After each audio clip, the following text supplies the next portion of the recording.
Welcome back, खुशामदीद। मैं हूं तलत अजीज, कारवान गज़ल 92.7 big FM special on Ghalib. और अब सलीम भाई से मैं बात करता हूं। सलीम भाई जी, जैसे कि पहले जिक्र किया था, गालिब की फिलॉसफी या उन एज ए फिलोसोफर भी वो कमाल आदमी थे। देखिए गालिब, ये भी हमारे सुनने वालों को पता होगा कि शेक्सपियर के साथ अगर कोई दुनिया में सबसे ज्यादा कोट किया जाता है तो वो गालिब है जी। और जिंदगी में ऐसे बहुत कम मौके हैं जिस पर आपको गालिब का शेर याद ना आए, क्योंकि तकरीबन हर लम्हे पर जहां आपको एक सोच की जरूरत महसूस होती है, गालिब का एक शेर आपको मिलेगा। आज देखिए उस शेर की क्या अहमियत है। बस के दुश्वार है हर काम का आसान होना, आदमी को भी मयस्सर नहीं इंसान होना। क्या बात, क्या अब ये जो आदमी और इंसान का फर्क उन्होंने इतनी सादा जबान में आपके सामने रख दिया कि बस के दुश्वार है हर काम का आसान होना, आदमी को भी मयस्सर नहीं इंसान होना। ये एक पूरा फलसफा है जिंदगी के। वैसे तो बहुत सारे काम मुश्किल है, लेकिन आदमी को इंसान बनना भी मुश्किल है। क्या बात? ये ख्याल है। या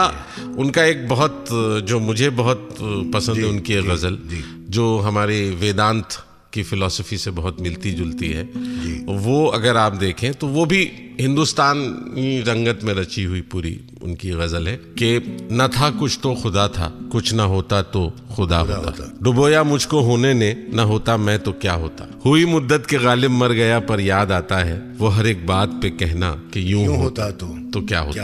अब ये जो पूरे एग्जिस्टेंस को आप क्वेश्चन करते हैं, पूरी अपनी जिंदगी, अपनी हम लोग पूरी उम्र अपनी इम्पोर्टेंस लिए घूमते हैं और हमको लगता है कि दुनिया हमारे बिना चलती नहीं है, या हम दुनिया के सेंटर में और दुनिया हमारे चारों तरफ घूम रही है।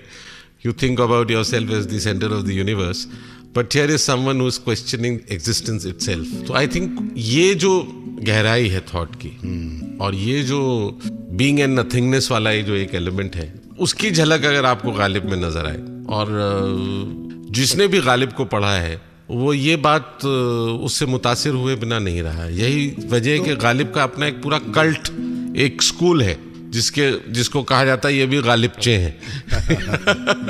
तो सलीम भाई, हम टू सम इट अप हम ये कह सकते हैं कि गालिब की जो शख्सियत है, Ghalib as a person, as a philosopher, शायर जी, और थिंकर, ह्यूमरिस्ट जो भी है, गालिब का मतलब ही सब पर हावी होना। जी जी जी, गलबा यानी गालिब हुआ।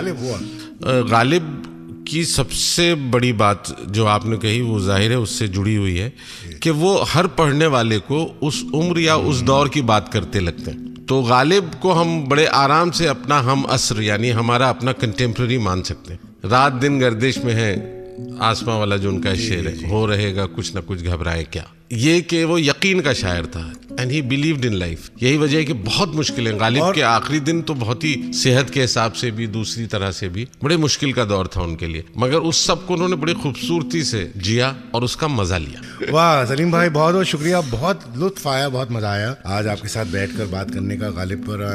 हमें भी काफी मालूमात हुई एंड आपके बड़े हम ममनू हैं, शुक्रगुजार हैं आप आए कारवाने गजल में। और सारे सुनने वालों को नए साल की बहुत मुबारक और मुबारकबाद देना चाहता हूँ। जी जी जी। I hope the new year brings a lot of happiness and cheer for all of us. शुक्रिया।